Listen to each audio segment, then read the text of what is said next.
que vamos a analizar al final es qué tan rápido o qué tan corto.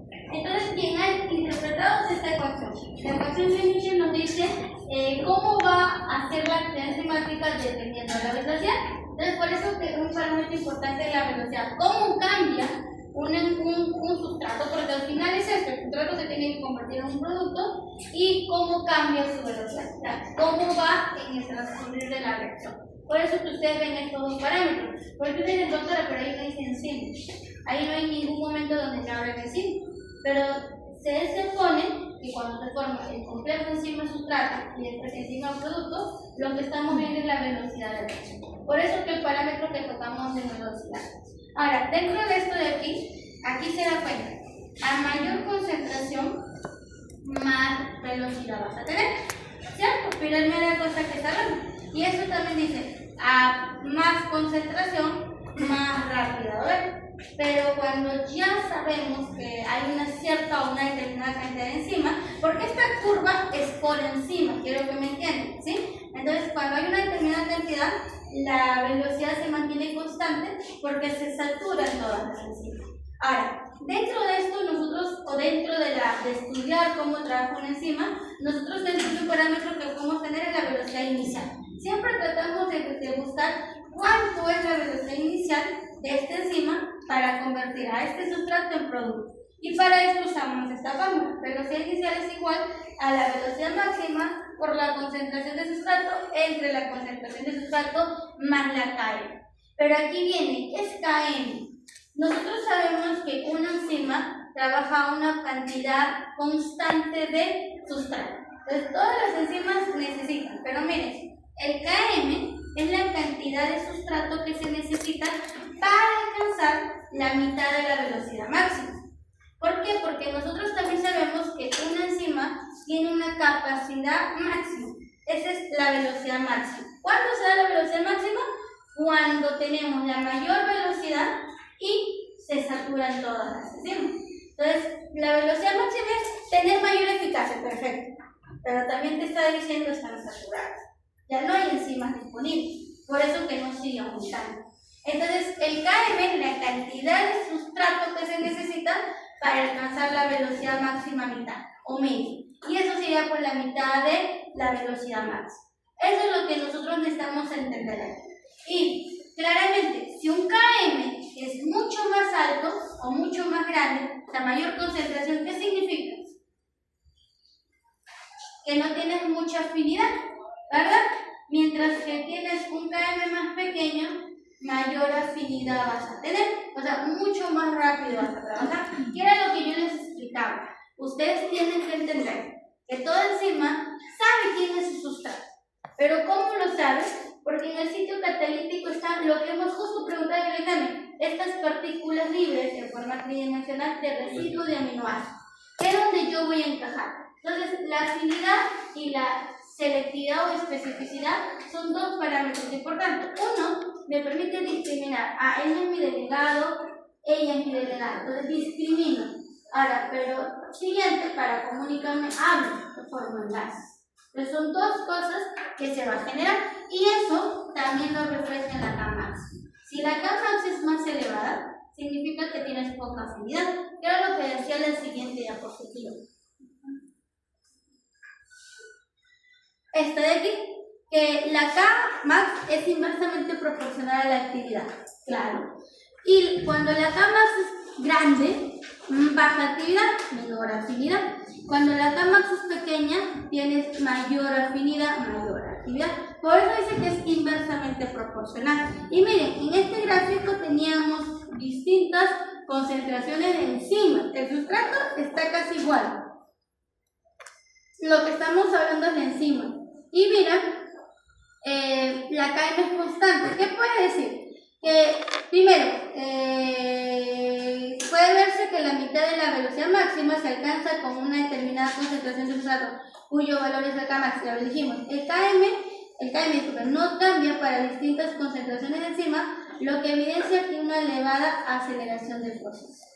Por más concentración que tú le des, la Km es constante. ¿Sí? Claro, la velocidad es diferente porque claramente son distintas concentraciones de enzimas que vamos a trabajar. ¿Hay algo más que quería mencionar aquí. Para los que no escucharon muy bien, esto de aquí. En la gráfica, ustedes ven un primer orden y un segundo orden, porque están los dos juntos. Pero acuérdense que hay enzimas que solo siguen esta figura de orden cero o de primer orden. Acuérdate, en primer orden tiene que ver con ¿qué? Con la cantidad de sustrato que hay, ¿verdad? Mientras que en la de orden cero, es como más porque la velocidad es constante, es como la saturación. ¿Sí me dejo entender? Entonces, hay enzimas que van a trabajar en hipérbolas orden cero, como que constante, mientras que hay enzimas de primer orden, ¿sí? Ustedes han visto los dos juntos aquí, pero en realidad es o orden cero o primer orden. Eso es en realidad las curvas que vamos a trabajar. Y lo que les decía antes, voy a ver acá, que cada enzima, y dependiendo del sustrato, tiene una constante ya establecida. Mira, la hexoquinasa es dependiendo del sustrato, si es glucosa o fructosa. Y miren la diferencia en concentración que requiere. O sea, ¿es mejor para dónde? ¿Para la glucosa o la fructosa? ¿Quién tiene mejor actividad? La que tiene menor km, ¿verdad? Sobre la glucosa. ¿Ya ven? Entonces existen distintas, no es casi siempre lo mismo. He traído el mismo gráfico. ¿Sí? Uno está en español y uno está en inglés. Sí, es la misma gráfico, ¿sí? Entonces el valor de km depende del sustrato, como puede verse en ejemplos como la hexoquinasa, que varía de acuerdo al sustrato. Y esto es a sus condiciones óptimas, temperatura y pH, a sus condiciones óptimas. Y esto es lo que quería también recordarles, que de acuerdo a la cinética existen dos tipos de curvas.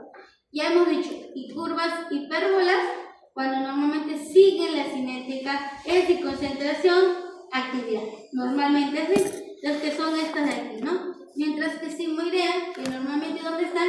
En las enzimas alostéricas, que no siguen mucho la función, porque acuérdense, el Km puede aumentar, puede disminuir o puede quedarse sin nada. Entonces, como depende de eso, no es que siga la regla del ecuacionamiento. Por eso es que dice que hay una ecuación sigmoidea. Y cuando veamos imagen aquí, por ejemplo, tenemos un estado preestacionario, que es la formación normalmente del enzima complejo, y después un estado estacionario, como que es constante, ¿no? Que es lo que vamos a ver. Y aquí también tenemos la energía o la constante que se trabaja. Y esto solamente he puesto una imagen porque solo para recordarles. Hay algunos casos donde las enzimas pueden trabajar simultánea, pueden trabajar por dos sustratos.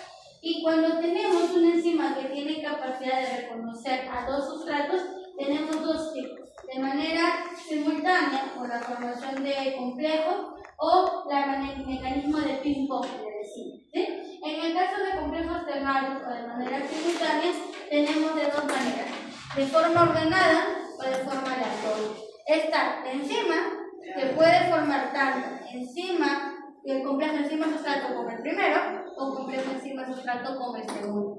Y casi siempre tenemos un estado transitorio de enzima-sustrato unidos, y dependiendo de esto, tanto la formación de enzima, producto 1 como producto 2, dependiendo mucho a lo que vamos a ver. Mientras que en el de orden nos dice que primero llega el primer sustrato, se forma el complejo, pero aquí viene, cuando deberíamos liberar el producto, interviene de forma ordenada el segundo sustrato, formas el complejo enzima-sustrato unidos y después la liberación producto unidos.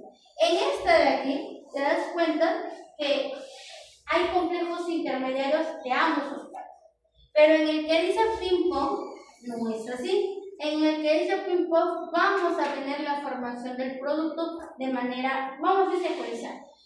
Enzima, sustrato, primer sustrato, se forma el complejo enzima producto, y al momento de liberar el producto llega el sustrato número 2 y se forma el complejo enzima sustrato 2, se libera enzima producto 2. O sea, en este es como que entra uno, sale el otro. Pero en el de aquí es como que para formar el producto final o los productos finales se forman intermediarios de ambos. Que el orden, como el de acá, entra primero, en el primer complejo, entra la segunda, otro complejo, o puede ser uno u otro de manera aleatoria. Por eso decimos de aleatorio y aquí decimos de manera ordenada o simultánea, que es lo que también hay que reconocer para el trabajo. Y también se ve esto en las curvas. En las curvas se ve el primer sustrato y la acción de la velocidad en el segundo sustrato. También se expresa su tipo de curva dependiendo de lo que trabajamos. Muy bien, y esto sería